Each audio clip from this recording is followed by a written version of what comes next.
더 센트 365 말씀을 따라 오늘은 창세기 15장 1절부터 21절 말씀을 살펴보면서 약속 믿고 굳게 서리라 라는 제목으로 함께 은혜를 나누고자 합니다. 오늘 말씀은 이후에 라는 말씀으로 시작하고 있습니다. 어떤 일이 있고 난 이후에 오늘 말씀이 이제 시작이 된다는 것인데요, 앞에 14장 말씀을 우리 계속해서 보고 있는데 앞에 14장에 나오는 내용이 어떠합니까? 아브라함이 그 조카가 사로잡혔음을 듣고 집에서 기르던 훈련된 자 318명을 데리고 가서 조카 롯과 그의 부녀와 친척들, 재물들을 다 찾아서 오는 장면이 기록되어 있습니다.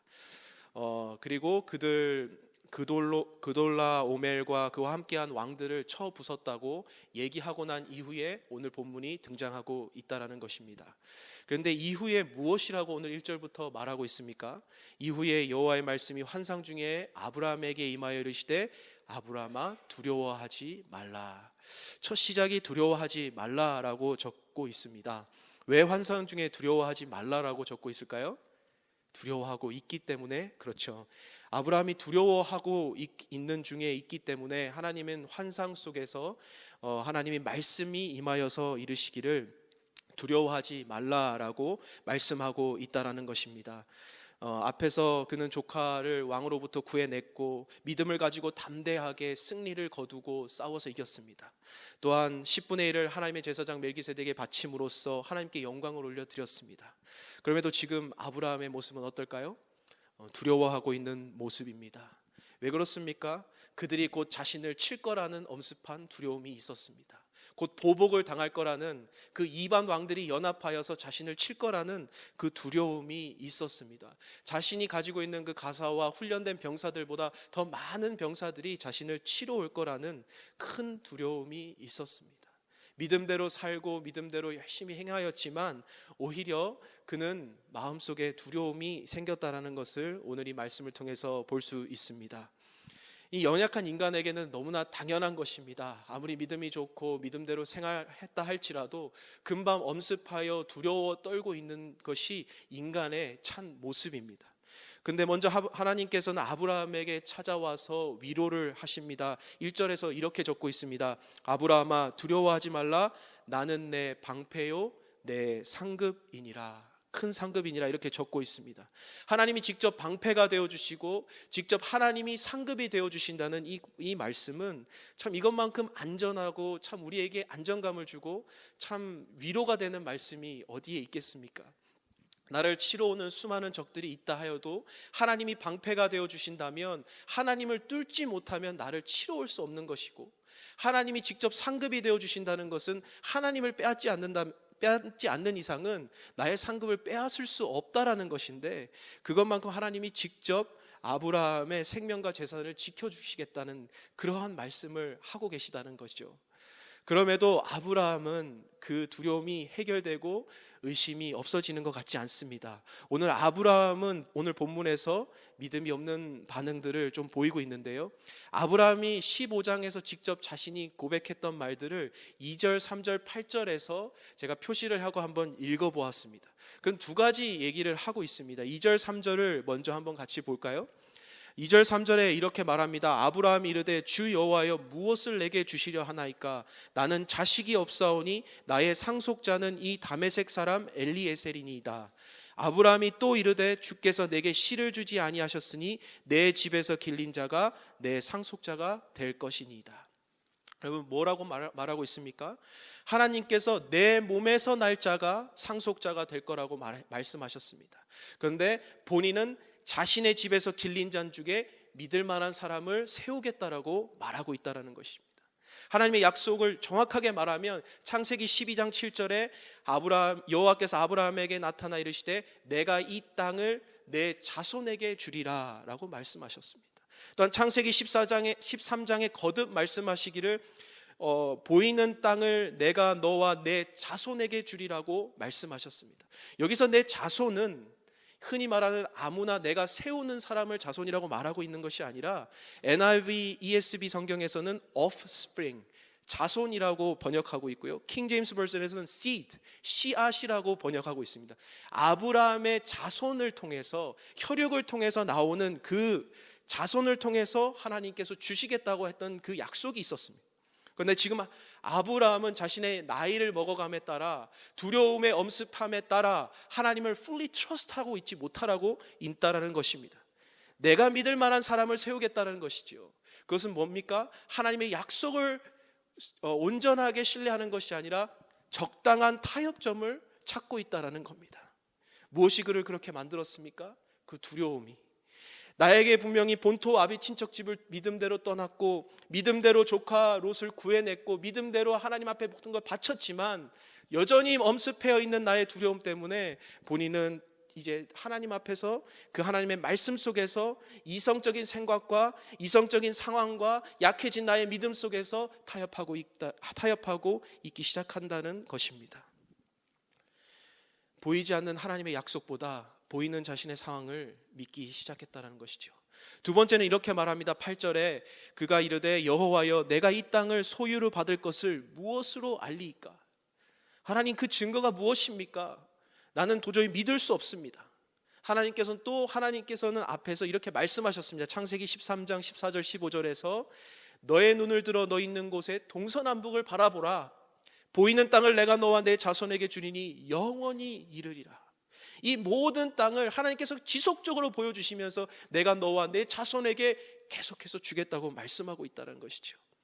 근데 그는 두려움이 찾아왔고 그는 믿음이 흔들렸고 그는 어떻게 내가 이걸 알 수 있습니까? 라는 의심을 하고 있다는 것입니다. 이렇게까지 기다렸는데 설마 이렇게까지 기다렸는데 여전히 엄습해진 나의 두려움 속에서 의심하는 모습을 볼 때가 있습니다. 사랑하는 성도 여러분, 우리도 때로는 아브라함 같은 두려움을 속에서 살 때가 있습니다. 때로는 우리가 정말 믿음의 거장처럼 믿음대로 살아낼 때가 많이 있었음에도 불구하고 여전히 내 속에 있는 두려움과 여전히 내 속에 있는 믿음의 연약함 속에서 의심이 되어질 때가 있고 하나님의 약속을 온전히 신뢰하기보다 적당한 어떤 타협점을 그어서 적당한 신뢰를 머물고 있을 때가 많습니다. 그리고 하나님 뜻이 이루어지지 않았다고 원망하고 불평할 때도 많이 있는 것 같습니다. 인류의 최초의 범죄도 바로 이런 타협과 의심 속에서 생겨난 것 같습니다. 정말 하나님께서 그러하실까? 정말 하나님께서 그러하실까? 괜찮을 거야 하는 그 안일한 마음에 있어서 그들은 에덴 동산에서 쫓겨나는 계기가 되었다라고 한다는 사실입니다. 여러분, 오늘 이 본문 말씀에서 참 이렇게 어찌할 수 없는 인간 속에 참 감사한 것은 하나님께서 그럼에도 아브라함에게 일방적으로 찾아오시는 하나님의 은혜가 있었다라는 사실입니다. 하나님의 은혜만큼은 일반적으로 아브라함에게 계속해서 하나님의 주시겠다고 하는 그 약속을 의심하는 인간에게 하나님은 지속적으로 오늘도 우리에게 찾아오신다는 그 은혜가 있다라는 사실입니다. 먼저 4절 5절 말씀을 우리가 같이 한번 읽어볼까요? 4절 5절 한번 읽어보겠습니다.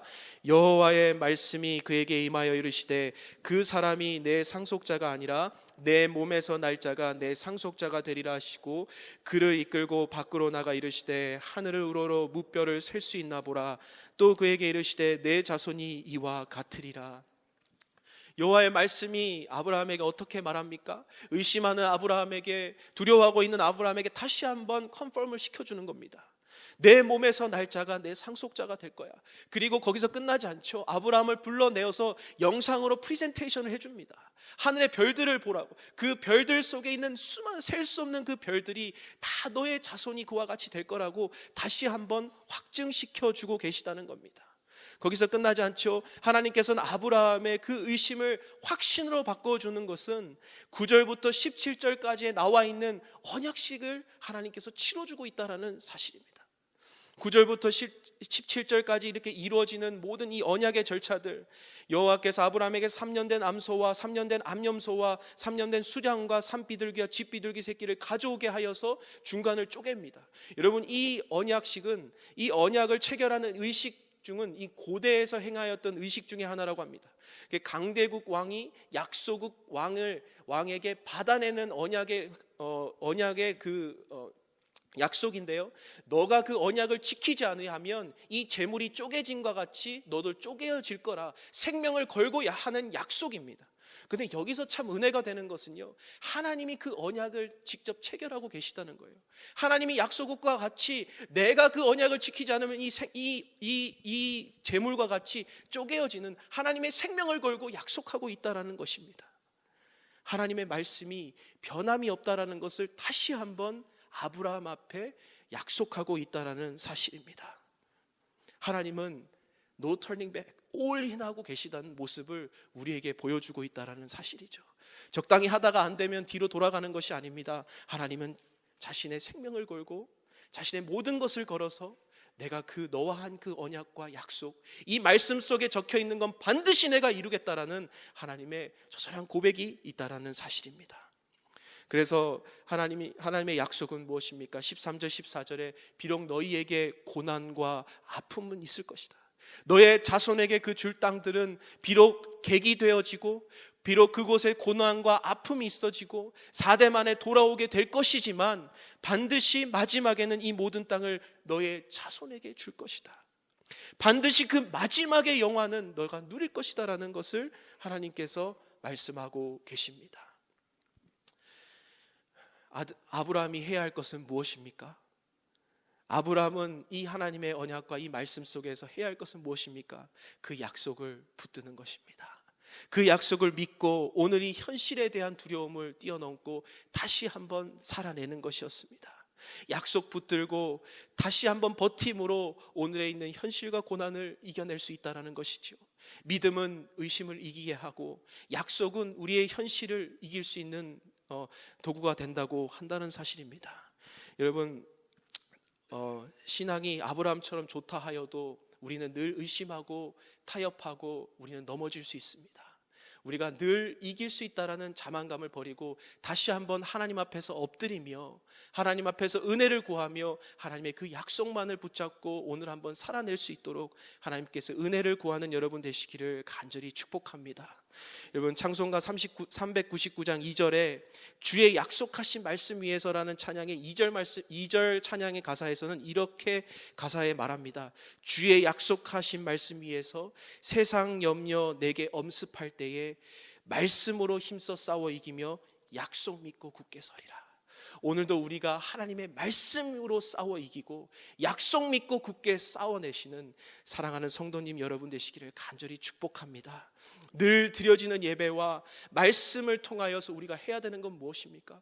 그 말씀과 그 예배 속에서 주어지는 그 말씀, 하나님의 음성을 붙잡고 오늘 하루 또 나의 상황과 염려 속에 찾아오는 의심을 이겨내는 것입니다. 여러분, 그렇게 사시는 오늘 하루가 되시기를 간절히 축복합니다.